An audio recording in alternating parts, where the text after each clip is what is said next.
Hello, this is The Street Genius. Today we're not talking politics.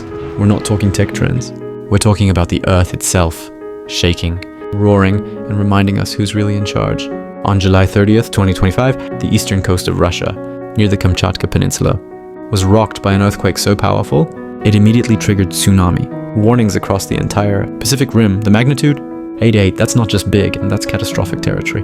Let's be clear. This wasn't just another tremor. This was a megathrust earthquake, the kind that occurs when massive tectonic plates crash against one another and one is forced beneath the other.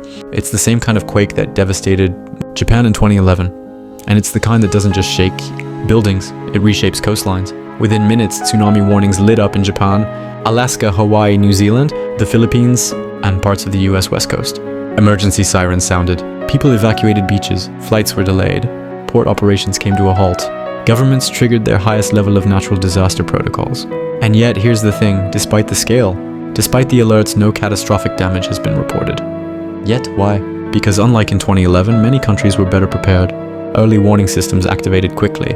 People listened. And sometimes, just sometimes, nature gives us a warning shot without pulling the trigger. But let's zoom out, because this isn't just a Russian earthquake story. This is a global stress test, a test of how prepared we are for the next big one. Wherever it hits. Think about it. Over 700 million people live in coastal regions vulnerable to tsunamis, many of them in countries without Japan-level infrastructure or satellite monitoring. A quake in the wrong place at the wrong time could erase entire cities before the first siren even wails.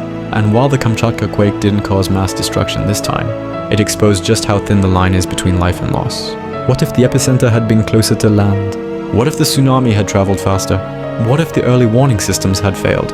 You can't negotiate with an earthquake. You can't debate a tsunami. This isn't politics. This is geology. And it doesn't care if you're rich or poor, left or right, ready or not. Governments are now facing a tough question. Are we investing enough in early warning systems? In emergency drills and public education? Or are we gambling with time, hoping the next big one doesn't strike here? Let me leave you with this. Nature isn't evil, but it is powerful. It gives us signs, cracks in the ground, waves in the sea, a rumble that starts deep beneath our feet. And when those signs come, we don't get to choose whether we listen. We only get to choose whether we're ready. Stay alert, stay prepared, and remember, the ground beneath us is never truly still. See you next time. This was The Street Genius.